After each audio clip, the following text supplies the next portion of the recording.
Hakikat manusia dan hakikat pendidikan. Pengertian hakikat manusia. Manusia adalah makhluk bertanya. Ia mempunyai hasrat untuk mengetahui segala sesuatu. Atas dorongan hasrat ingin tahunya, manusia tidak hanya bertanya tentang berbagai hal yang ada di luar dirinya, tetapi juga bertanya tentang dirinya sendiri. Dalam rentang ruang dan waktu, manusia telah dan selalu berupaya mengetahui dirinya sendiri. Hakikat manusia dipelajari melalui berbagai pendekatan, common sense, ilmiah, filosofi, dan religi, melalui berbagai sudut pandang, biologi, sosiologi, antropobiologi, psikologi, dan politik. Dalam kehidupannya yang real, manusia menunjukkan keragaman dalam berbagai hal, baik tampilan fisiknya, strata sosialnya, kebiasaannya, bahkan sebagaimana dikemukakan di atas. Pengetahuan tentang manusia pun bersifat ragam, sesuai pendekatan dan sudut pandang dalam bentuk studinya. Aspek-aspek hakikat manusia. 1. Manusia sebagai makhluk Tuhan. Manusia adalah makhluk paling sempurna yang pernah diciptakan oleh Tuhan Yang Maha Esa. Kesempurnaan yang dimiliki oleh manusia merupakan suatu konsekuensi fungsi dan tugas mereka sebagai khalifah di muka bumi ini. Kitab suci menerangkan bahwa manusia berasal dari tanah dengan mempergunakan bermacam-macam istilah seperti turab, tain, salsal, dan suwalaha. Manusia adalah subjek yang memiliki kesadaran dan penyadaran diri. Oleh karena itu, manusia adalah subjek yang menyadari keberadaannya. Ia mampu membedakan dirinya dengan segala sesuatu yang ada di luar dirinya.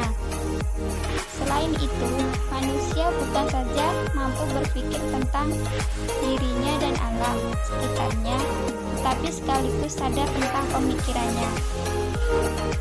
2. Manusia sebagai kesatuan badan roh. Para filsuf berpendapat yang berkenaan dengan struktur metafisika manusia. Terdapat 4 paham mengenai jawaban atas permasalahan tersebut, yaitu materialisme, idealisme, dualisme, dan paham yang mengatakan bahwa manusia adalah kesatuan badan roh. Materialisme. Gagasan para penganut materialisme seperti Jules de Lantmetrier dan Ludwig Feuerbach bertolak dari realita sebagaimana dapat diketahui melalui pengalaman diri atau observasi. Idealisme bertolak belakang dengan pandangan materialisme. Penganut idealisme menganggap bahwa esensiasi diri manusia adalah jiwanya atau spiritnya atau rohaninya. Hal ini sebagaimana dianut oleh Plato. Dualisme. Dalam uraian terdahulu, tampak adanya 2 pandangan yang bertolak belakang. Pandangan pihak pertama bersifat monis materialis, sedangkan pandangan pihak kedua bersifat monis spiritualis. C.A. van Persjoen 1982 mengemukakan paham lain yang secara tegas bersifat dualistik, yakni pandangan dari René Descartes. Menurut Descartes, esensi diri manusia terdiri atas 2 substansi, yaitu badan dan jiwa. 3. Manusia memiliki makhluk individu. Sebagaimana Anda alami bahwa manusia menyadari keberadaan diri sendiri. Kesadaran manusia akan dirinya sendiri merupakan perwujudan individualitas manusia.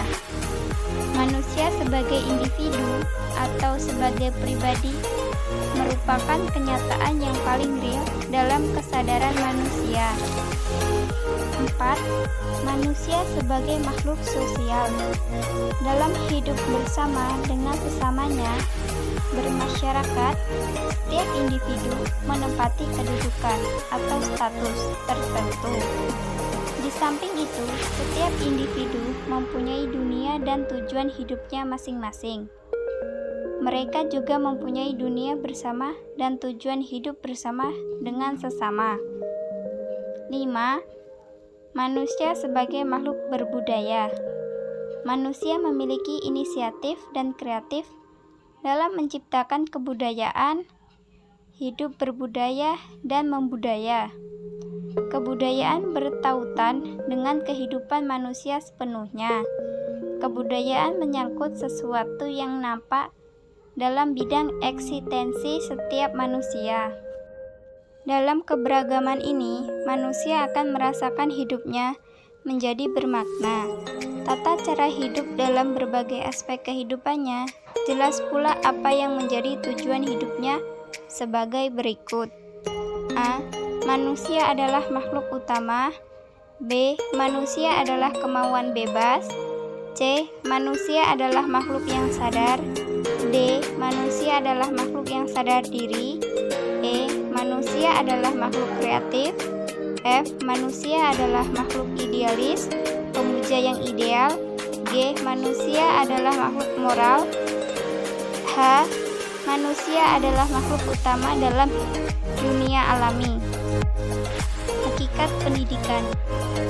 Hakikat pendidikan adalah proses pembelajaran sebagai upaya untuk mengembangkan aktivitas dan kreativitas peserta didik dengan interaksi yang menghasilkan pengalaman belajar. Di Indonesia, menginginkan pendidik yang lebih baik.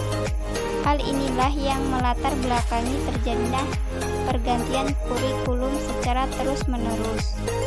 Pergantian kurikulum merupakan salah satu usaha yang dilakukan negara dalam mencetak lulusan yang berkualitas dalam negara kekuasaannya maupun internasional, agar sesuai dengan fungsi dan tujuan pendidikan nasional sebagaimana tercantum dalam UU Nomor 20 Tahun 2003. Pendidikan dapat dikatakan berhasil dan mencapai tujuan jika terjadi perubahan. Perubahan tersebut ialah perubahan tingkah laku yang memiliki beberapa aspek, yaitu 1. Pengetahuan, 2. Pengertian, 3. Kebiasaan, 4. Keterampilan, 5. Apresiasi, 6. Emosional, 7. Hubungan sosial, 8. Jasmani, 9. Budi pekerti, 10. Sikap. Pendidikan sangat berguna dalam kehidupan manusia menurut Agus Taufik.